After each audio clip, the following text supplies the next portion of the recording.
Thank you, Rick. And thank you all for being here this evening as we mark Catalyst Canada's 10th anniversary and celebrate 3 remarkable champions of women in business. Your commitment to Catalyst's vision, changing workplaces, changing lives, is truly inspiring. Earlier this year, I was sorting through an old box of high school mementos and discovered the notes from my grade 12 civics debate. The title, "Be It Resolved That Women Earn the Same as Men." It was 1983 and an interesting time to be a young woman in Canada. Section 15 of the Charter of Rights and Freedoms had recently been passed, guaranteeing equality rights in the Canadian Constitution. And like thousands of other young men and women, I was looking forward to starting university.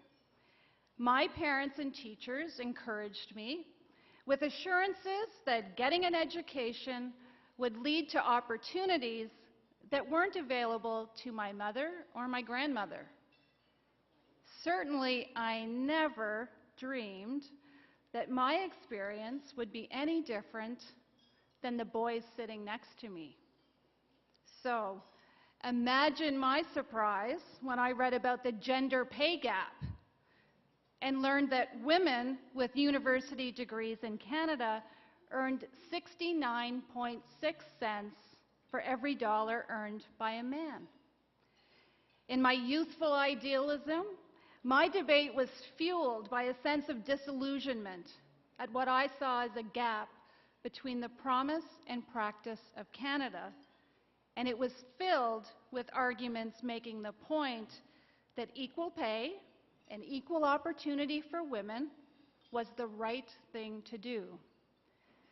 Of course, rereading those notes many, many years later, I was struck by 2 thoughts. How very lucky I am to do the work that I do today, and how different my presentation would have been if I had had access to Catalyst research and insights. Research that would have helped me to reframe the conversation with reliable facts and data that documented women's continued underrepresentation in leadership. Research that would have challenged assumptions that women have made it and presented the real and significant impact of women on the bottom line.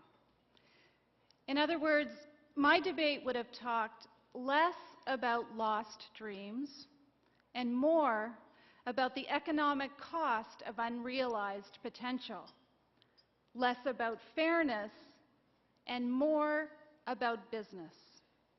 But it was a different time.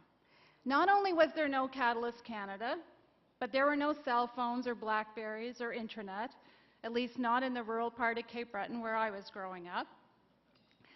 And I was influenced by my environment, where advocates for gender equality focused on changing legislation, believing that once the laws changed, that equity would follow and women would naturally rise to the top. That certainly seemed to be the perspective, optimistically, of the CEOs surveyed in Catalyst's first research released in Canada. It was December 1997, and we asked chief executives about women in business and their predictions for the future. Those CEOs estimated that women held 13% of senior management positions. They believed that women were held back by a lack of time in the pipeline, and that women's representation in leadership would grow to 24% by 2002. So where were women 5 years later, and how good were those projections? Well, Catalyst's 2002 census of women corporate officers and top earners reported that women held only 14% of corporate officer positions. And in our most recent census, that number had increased to only 17%. In fact, as you saw in the video, since Catalyst began tracking these numbers, women's representation in corporate officer roles has increased an average of 0.5 percentage point annually. So what does this mean? It means that at the current pace of change, it won't be until the year 2022 that women reach 24% of corporate officer positions, taking more than 25 years to reach a level of underrepresentation that CEOs had predicted would take 5 years. Imagine if all projections were off by 20 years. And the gender pay gap that was so disappointing to me when I was a young woman, despite the hard-fought legislative victories, despite the increased awareness of the influence of women as clients, consumers, business owners, and investors, despite the fact that women represent half the talent force and earn the majority of university degrees in Canada, and despite the good intentions of many organizations and leaders, the gender pay gap is essentially unchanged in 25 years, 68.3 cents in 2008. Think about the young women you know, daughters, granddaughters, nieces, and friends. Think about your hopes and dreams for them. Think about the conversations you're having with them about their ambitions and potential to contribute to your business or industry. And think about the message that we'd send to them tonight if I were to share my notes from 1983 and tell them they could deliver the same speech today. Same issues, same challenges, same gender pay gap. Now, I know what many of you are thinking. Not my daughter, not my company, not my firm.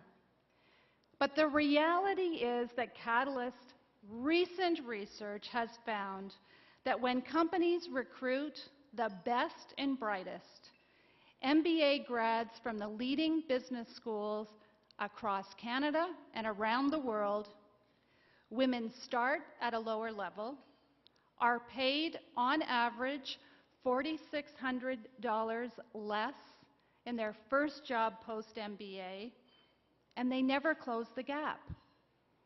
That's just wrong for women and for business.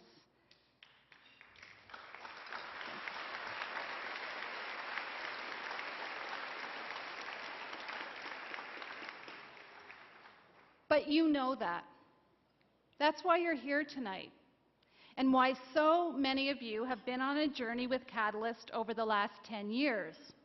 As we've raised awareness and debunked the myths, engaged you in conversation, and challenged your assumptions, you've shifted your thinking and perspective.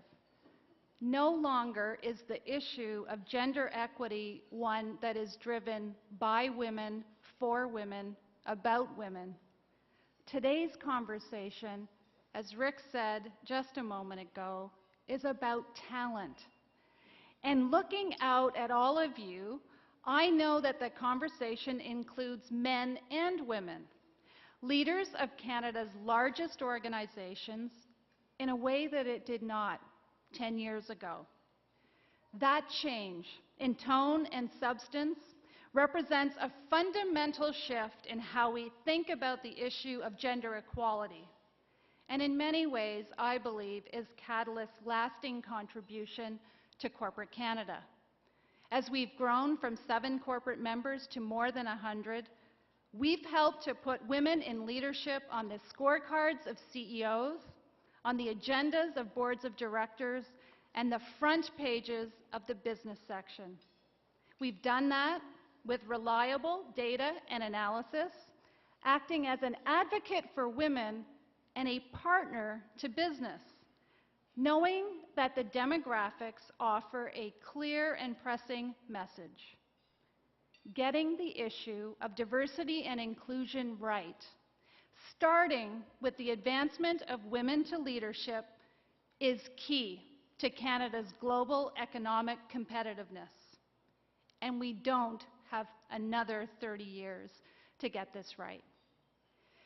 10 years of experience tells us that awareness is not enough, that commitment does not necessarily follow compliance, that progress requires more than a shift in thinking. It requires a shift in behavior, leadership, and action.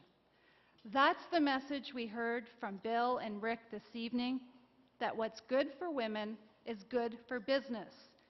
It's certainly what motivated Tony Comper to bring Catalyst to Canada and issue a wake-up call to the business community here. A wake-up call that we are resounding tonight with this simple goal. If the first wave of the equality movement in Canada was about changing legislation, and the second was about raising awareness, let the next be about championship, where leaders, each of you, are as ambitious for the women in your organizations as you are for your own daughters, so that the workplace experience of your daughters is exactly the same as the experience of your sons. Tonight's honorees, Ed Clark, Colleen Sidford, and Sylvia Kreminska, remind us that we must use our positions of influence to make a difference in the lives and careers of women. They remind us that change doesn't happen on its own, that equality is not someone else's problem or someone else's responsibility, that equality is not only about fairness, it's also about competitiveness, and that getting there means that each and every one in this room has a role to play, not tomorrow, but today. Join us. Be a champion. Become a catalyst for change. Thank you very much.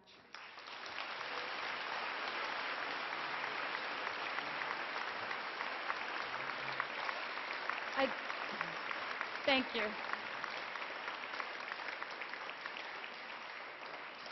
I'd like to ask Bill to return to the stage to recognize our champions. Bill.